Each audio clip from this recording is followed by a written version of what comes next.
I was thinking about the term we use when we say that we do an instrument. We say we play the piano, we play the violin. And we don't say we do the violin or we do the piano. And some languages do use the term touch. We touch piano, we, make sounds come out of an instrument or whatever. But in the English language, we use the term play, which is such an interesting choice. And I think that has something to do with the fact that when you perform on an instrument, when you play an instrument, you're playing. You are expressing, you're having fun, you are exploring, you are enjoying making music and playing with this instrument and letting this instrument sing. And the concept of making an instrument sing is also such an interesting choice of wording, because when someone is singing, usually you're not singing because you're angry or because you are feeling shame or any of those low vibrational energies. Usually it's because you're feeling very high vibration, like happy. You're feeling very expressive in the way that you feel because you are feeling light and you're feeling just whimsical and playful. And that's just I feel like that is the key to playing an instrument well, is to play and to allow the instrument to sing. And it's not so much about, it's not so much about the skill and the being able to do everything exactly how you were taught and with all the correct finger placements and everything. While that is helpful and very useful as far as being able to let yourself relax into an instrument and let the play happen, that is not what at the end of the day, that's not what we are focusing on. What we're focusing on is surrender to the instrument so that the instrument can have its voice and can sing and express itself, and we can channel the energy through the instrument, through our bodies as an instrument, and allow whatever is inside of us to come out. And that is such an act of surrender to the creative process and allowing energy to flow through us. And it's such a delicate expression because you don't want to crush it as it's coming out. Oh, mosquito. You don't want to crush whatever's coming out, and so it's almost like you're handling a butterfly, and you are so careful with it, and you don't want to control it, you don't want to put your fingers all over it. You want to cup it in your hands, almost like you found it in your room and you're bringing it out to the outside and to share it with the world, and for it to be what it's meant to be, a butterfly. And it requires so much care and so much just awareness of yourself and awareness of it. And art is meant to be living. It's meant to evolve. It's meant to create evolution in those who observe and experience and consume it. And so for it to just be something that we make and we set aside and we call it a day and it's perfectly done, skill by skill, overproduction, whatever,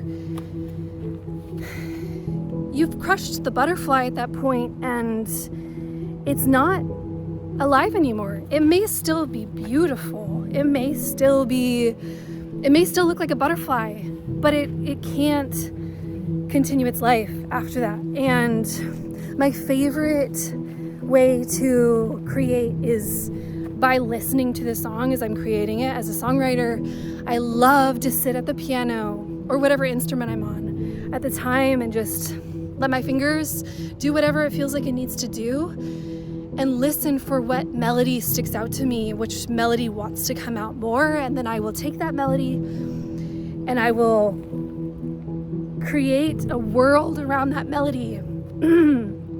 Excuse me, I'm going hoarse. I don't talk this much.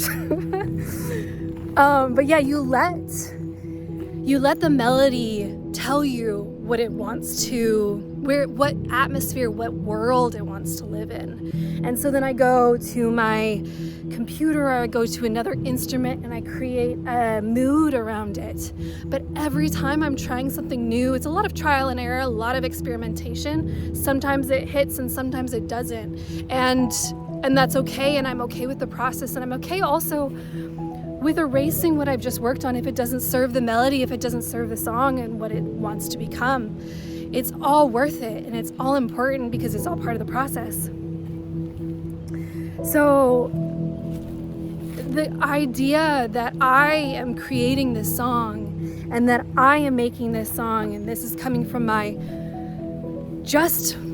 me is false, and I feel like I'm interacting with something that is bigger than I am. I don't want to say bigger, I just want to say something that is, I'm interacting with something that I can't control with my brain. And I think that's the part of us that is maybe the subconscious, maybe the spirit inside of us, and maybe the soul that we house, where it's beyond mental control, beyond facts and logic and what our brain says is good, bad, right, wrong, logic, false logic, whatever. It's that deeper part of us that is able to influence our minds and able to influence who we are and our beliefs and our feelings and our experiences, and that is the living thing that we are. That's like the soul that's going into the art that we're creating, and that's the thing that evolves over time, and that's the thing that interacts with us as we get to experience and hear and feel and observe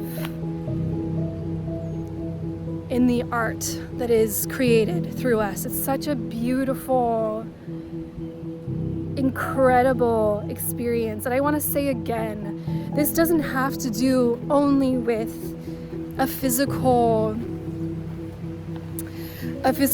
form. Art is something that is channeling energy, and it can also be in the way that someone interacts with other people. I remember I used to work with this coworker who I remember watching her. She was so good with other people. She was very witty, the things that she said, but she was also so it was tailored to whoever she was talking to. She just had so much good energy about her, and I watched her and I was like, she is an artist.